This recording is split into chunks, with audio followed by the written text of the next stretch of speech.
আসসালামু আলাইকুম। সুখী লাইফস্টাইল চ্যানেলে আপনাদেরকে ওয়েলকাম করছি। যে যেখান থেকে আমার এই ভিডিওটা দেখতেছেন, আশা করছি আল্লাহর রহমতে সবাই অনেক ভালো আছেন। আলহামদুলিল্লাহ, আল্লাহর রহমতে আমরাও অনেক ভালো আছি।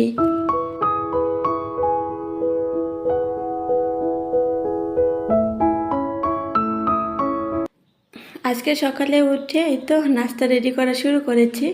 নর্মালি তো সকালে নাস্তা রেডি করি না, তবে আজকে ভাবলাম যে একটু নাস্তা রেডি করি। তবে ফাঁকিবাজি ওয়েতে নাস্তা রেডি করতেছি। আপনারা অনেকেই আমার এই ফাঁকিবাজি কথাটাকে নাকি খুব মিস করতেছেন, তো আপনাদের জন্যই আজকে বললাম। আসলে সকালে তো সেরকম নাস্তা তৈরি করা হয় না, তবে যেদিন মন চায় বা ভালো লাগে, ইচ্ছা করে, সেদিন হালকা পাতলা কিছু একটা করে নেই। তো সেরকমই আজকেও করতেছি। এখানে দুটো ডিম নিয়েছি, সাথে চিনির পরিমাণটা একটু বেশি দিয়েছি। আমার ছেলে যেহেতু চিনি জাতীয় বা মিষ্টি জাতীয় খাবার খেতে পছন্দ করে, এই জন্য চিনির পরিমাণটা একটু বেশি দিয়েছি। একটু গুঁড়া দুধ দিয়েছি, এরপরে একটু পানি দিয়ে মিক্সড করে নিয়েছি। আর এই তো এখন ভেজে নিচ্ছি।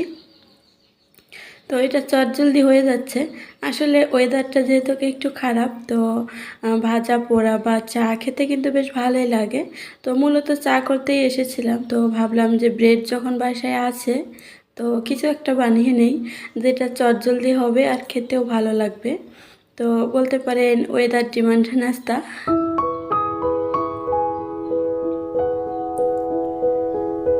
তো সন্ধ্যাবেলা আমি পিঠা বানিয়েছিলাম, তেলের পিঠা। এরপরে রাতে আমি 99+ শপে গিয়েছিলাম। তো সব কিছুই থাকছে আজকের ভিডিওতে। আশা করছি পুরো ভিডিও জুড়ে সাথেই থাকলে একটু হলেও ভালো লাগবে। তো এখন এরকম একটা অভ্যাস হয়েছে যে যাই করি না কেন, ব্যালকনিতে না আসলে ভালোই লাগে না। সকালের নাস্তা, বিকালের নাস্তা সব যেন ব্যালকনিতেই হয়ে যায়। মাঝে মধ্যে দুপুরের খাবারটাও ব্যালকনিতেই বসে খাই, যখন একলা খেতে হয় তখন। তো এই তো সকালের নাস্তা বলেন আর লাঞ্চ, ডিনার যেটাই বলেন না কেন, খাওয়ার পর যে কাজটা থাকে সেটাই এখন করে নিচ্ছি। তো এখানে এই তো টুকটাক যা প্লেট বাটি জমেছে এগুলোই করে নিচ্ছি। যতই ফাঁকিবাজি ওয়েতে নাস্তা তৈরি করি না কেন, সকালের নাস্তা যেটাই করি না কেন, বলতে আমরা যাই করি না কেন, শেষে কিন্তু এরকম এক গাদা থালা বাসন বের হবে, সেটা ধুতে হবে। তো নাস্তা না বানালে এটা কিন্তু বেরোতেও না, ধোয়াও লাগতো না। ভিডিও শুরুতেই সেই লাইক দেওয়ার কথা মনে করে দিচ্ছি। যারা লাইক দিতে ভুলে গিয়েছেন, প্লিজ একটা লাইক দিয়ে ভিডিওটি দেখা কন্টিনিউ করেন। আর যারা আজকে আমার চ্যানেলে নতুন ভিজিট করতেছেন, ভিডিওটি যদি কোথাও কোনো অংশ একটুও ভালো লেগে যায়, তাহলে প্লিজ চ্যানেলটিকে সাবস্ক্রাইব করে পাশে থাকা বেল অপশনটি অল করে দেবেন। আর এই তো সকালের নাস্তা শেষ না হতেই দুপুরের চিন্তা ভাবনা শুরু হয়ে যায় যে দুপুরে কি রান্না করব। তো আজকে মাংস ভিজিয়ে রাখলাম, আর মাংস ভিজিয়ে রেখে এখন মশলাটা রিফিল করে নিচ্ছি। মশলাগুলো শেষ হয়ে গিয়েছিল, আমি নিয়ে আসতে বললাম। তো আমাদের বাসার নিচে যে দোকানটা, এখানে বড় সাইজের মশলাগুলো পাওয়া যায় না, এই রকমের ছোটো ছোটো সাইজগুলো পাওয়া যায়। তো ভাবলাম নিয়ে আসো, সমস্যা নেই, যেহেতু নিচেই দোকান আছে। তো শেষ হলে আবার নিয়ে আসা যাবে। আর আলাদা করে আর জারেও রিফিল করতে হবে না, এই মশলাদানির মধ্যেই ওদের জায়গা হয়ে যাবে। তো সাথে আমি পেঁয়াজ এবং আদা রসুন পেস্ট এগুলো বের করে নিয়েছি। তো এখন আসলাম আমার এই সোফাটাকে গুছিয়ে নিতে। আপনারা যে সব সময় বলেন আমার এই বাসায় আলো বাতাস খুবই আসে, তো হ্যাঁ, আলো বাতাসের পরিমাণ অনেক অনেক বেশি, যার কারণে আমি আমার এই ফ্লাওয়ার ভাসগুলো উপরে জায়গা মতো রাখতে পারি না, বাতাসে ধুমধাম করে পড়ে যায়। তো অলরেডি কিন্তু একটা ভেঙে গিয়েছে, এখন যখন ভয়েস দিচ্ছি তখন কিন্তু একটা ভেঙে গিয়েছে। তো আলো বাতাস যেরকম সুযোগ সুবিধা, সেরকম কিন্তু অসুবিধারও আছে।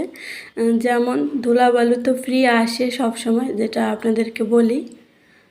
আর এই যে আমার গাছগুলো যে ব্যালকনিতে দিয়েছিলাম, তো সেখান থেকে কিছু গাছ বাসায় নিয়ে আসলাম। বাসাটা একদম ফাঁকা ফাঁকা লাগতেছে, এই জন্য বাসার মধ্যে আবার কিছু গাছ নিয়ে এসে রাখলাম। বেশিরভাগ গাছগুলোই নিয়ে এসেছি, আর হয়তো 2-1টা আছে যেগুলো একটু পরিষ্কার করে পরবর্তীতে আনতে হবে।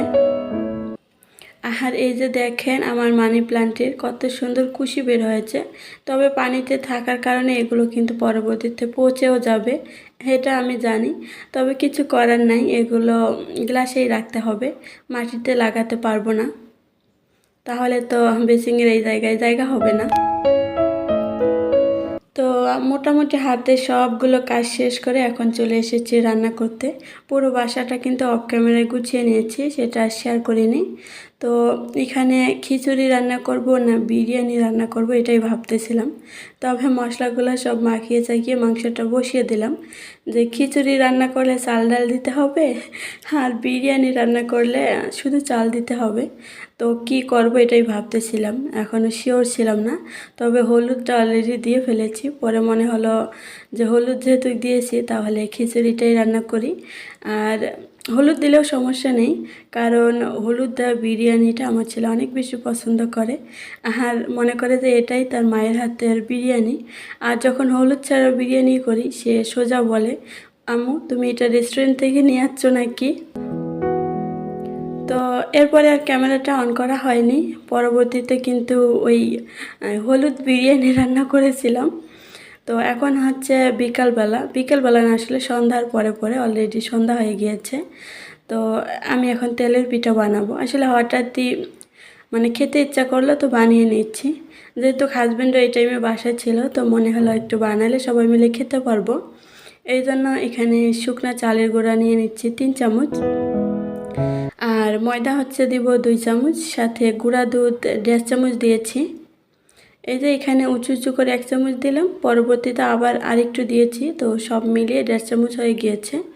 আর অন্য কিছু এখানে দিব না, বেকিং সোডা বা পাউডার কোনোটাই আজকে আমার বাসায় নেই। তো কলা চাইলে দেওয়া যেত, কিন্তু যেহেতু পিঠাটা রাখবো না আমরা সাথে খেয়ে ফেলবো, এই জন্য কলাটা আর দেয়নি। যেহেতু ময়দার পরিমাণটা একটু বেশি দিয়েছি, এমনি পিঠাগুলো কিন্তু একটু নরম হয়ে যাবে। তো পরিমাণ মতো একটু লবণ দিয়ে নিয়েছি, আর চিনিটাও দিয়েছি, কিন্তু জানি না কী কারণে সেটা স্কিপ হয়ে গিয়েছে। এখন হচ্ছে ভালো করে একটা ডো তৈরি করে নিয়ে এই তো ভেজে নিচ্ছি। তবে আমি যে চামচটা নিয়েছি এটা কিন্তু সাইজে অনেকটাই ছোট, যার কারণে পিঠাগুলো সাইজে ছোট হচ্ছে। তবে পিঠাগুলো মাশাআল্লাহ খুব সুন্দর ফুলছিল। সাইজে ছোট হওয়ার কারণে ক্যামেরায় অত ভালো একটা বোঝা যাচ্ছে না, তবে খেতে কিন্তু বেশ মজা হয়েছে, আর পিঠাগুলোও ফুলছিল। আর এখন এই তো পিঠা খাওয়ার পর প্রায় রাত 8টার পরে 99+ শপে এসেছি। আরও অনেক জায়গায় একটু ঘোরাঘুরি করার পর এখন এই 99+ শপে এসেছি। তো প্রথমে এই ছোটোখাটো শোপিসগুলো দেখিয়ে দিচ্ছি, এটাই ওরা সামনের সাইডে রাখে, তো এখান থেকে ভিডিওটা করা স্টার্ট করলাম। এখানে প্রতি সপ্তাহে কিংবা 2 সপ্তাহে আসা হয়, তবে ভিডিও করা হয় না। কিন্তু আজকে পারমিশন নিয়ে অলরেডি ভিডিও করা শুরু করে দিয়েছি আপনাদের জন্য। এই যে আর্টিফিশিয়াল ফুল গাছগুলো দেখতে কিন্তু খুব সুন্দর ছিল। আর এই যে এগুলো সিরামিকের পট। তো সিরামিকের পটে যেই আর্টিফিশিয়াল ফুল বা গাছ আছে সেগুলোর দাম কিন্তু তুলনামূলকভাবে অনেক বেশি। মোটামুটি অনেক কিছু আছে, তবে সব কিছু ভিডিও করতে পারিনি। যতটুকু ভিডিও করেছি ততটুকুই থাকছে আজকের ভিডিওতে। আশা করছি একটু হলেও ভালো লাগবে।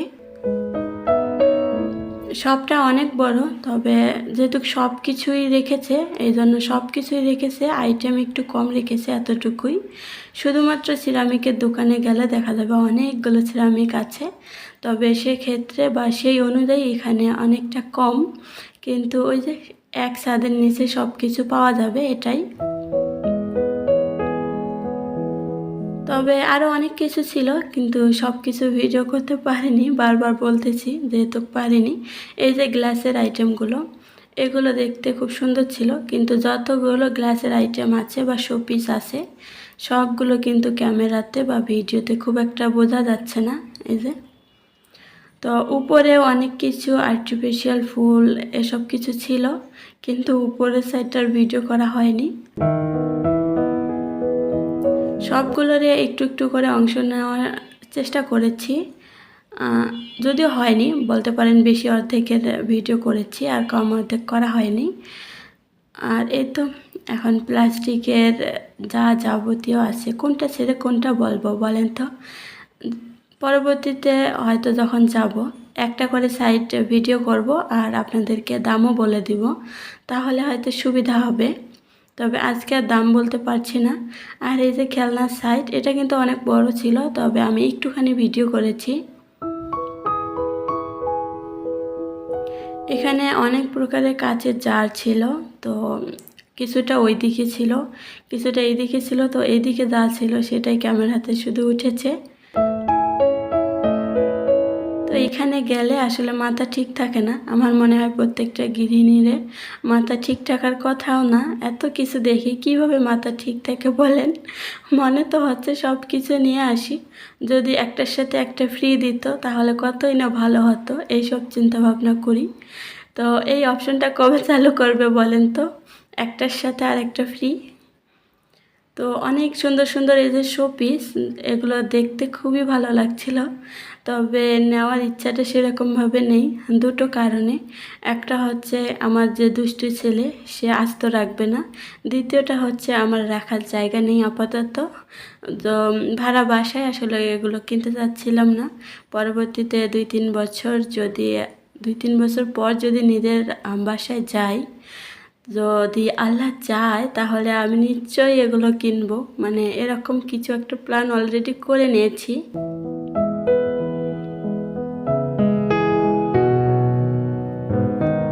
তো এই তো ফ্লোয়ার ভাসগুলো অনেক সুন্দর ছিল, সবগুলো সিরামিকের ছিল, দেখতে বেশ ভালো লাগছিল। কিন্তু কি আর করার আছে, শুধু দেখেই যেতে হবে, নেওয়া আর হবে না। তবে দেখতেও কিন্তু বেশ ভালো লাগে।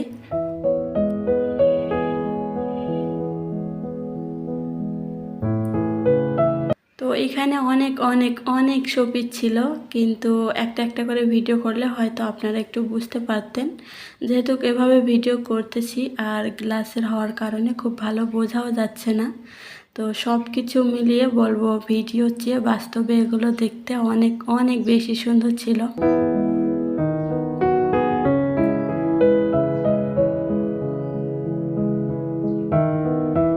তো সিরামিকের কেটলি খুঁজতেছিলাম, তো শুধু এগুলোই সিঙ্গেল আছে, বাকিগুলো তো সেট।